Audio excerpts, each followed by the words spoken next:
Hello, hello, what's up? Batang Maynila. Hindi po, Cavite na po ako ngayon. Ako po ang inyong Nanay Yolanda Vlog, ang aking YouTube channel. Dati rin po akong taga Maynila.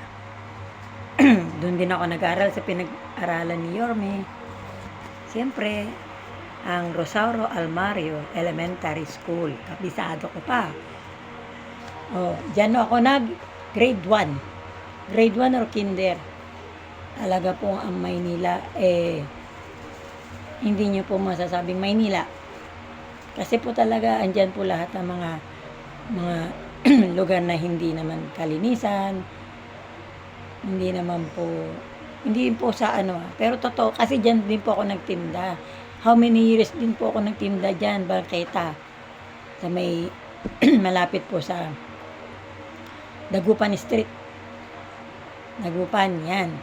Panahon po ni Mayor Atienza, Lopez, Erap, at itong huli nga po, si Erap ang huli. Doon kami natanggal sa takbuhan niyan. Grabe po ang takbuhan ng mga vendor. Yan. Ako na rin po magpapaano sa inyo na talagang ang ating iuupong ay ano ko na ba talaga? Agad. Hindi po muna. Kasi naranasan ko po sa panahon po ni Atienza, okay naman po siyang mayor.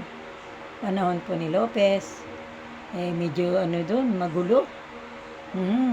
Nandun po si ganun. Kasi sa amin din po ganun hindi man masasabing lagayan. Siyempre, nakikipwesto ka. Meron kang doon. Panahon po ni Erap, ganun din po, hulihan. Hinuhuli paninda mo. Ngayon, nung mahuli paninda ko, para kami mga bilanggo. Nagsuot pa ako kami ng kulay orange. Nakalagay pa dun Hindi ko nakita yung nasa likod ko Kasi nakita ko sa likod, di ba, ng mga pugante, mayroong mga BYMP ba yun? Yung tungkol sa yung mga, basta, yun na. Panahon po ni Erap, ganun po. Nahuhuli ka, tapos sa hearing, a-attend ka, suot mo yung orange na suot mo yun, a-attend ka ng hearing. Pag hindi ka na umattend ng hearing, padadalhan ka ng subpoena ba yun? Kaya ang hirap po ng panahon ni Erap noon. Itong panahon ni Isko, hindi ko na po naabutan kasi nandito na po kami sa Caloocan na panahon na po ni Malonzo naman po yun. Makwento ko lang po, nung kami nakatira dyan sa bandang Tondo, samihan po kami Lacandula Street. Natira po kami dyan. Diyan po kami nasunugan sa Lacandula. Maliit pa ako noon siguro. Kinukwento lang sa akin. Pero nung lumaki rin po ako, dyan talaga kami sa Tondo. Natira kami ng Moriones. Kagitingan. Yan, alam na alam ni Yorme yan. Tapos sa eskwelahan po ng papuntang, tawag to. May eskwelahan ako ng grade 1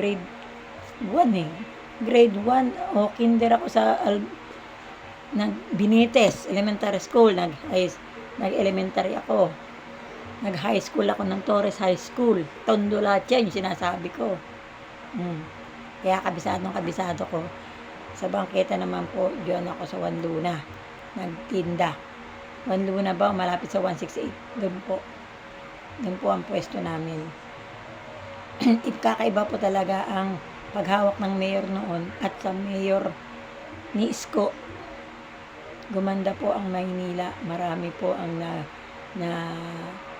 marami po talaga ang nagbigay ng komento na magaling humawak si Yorme ng Maynila. Ang mayor din namin dito sa Cavite, magaling po. Parang si Yorme rin. Kaya wala pong papalit sa aming mayora dito. Magaling po si mayora. Kaya pangalawa po si Yorme. Si Yorme ang napupusuan namin.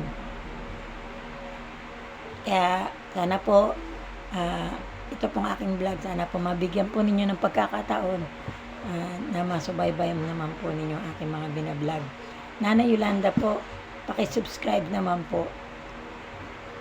Ma-update po kayo sa aking mga video. Salamat po.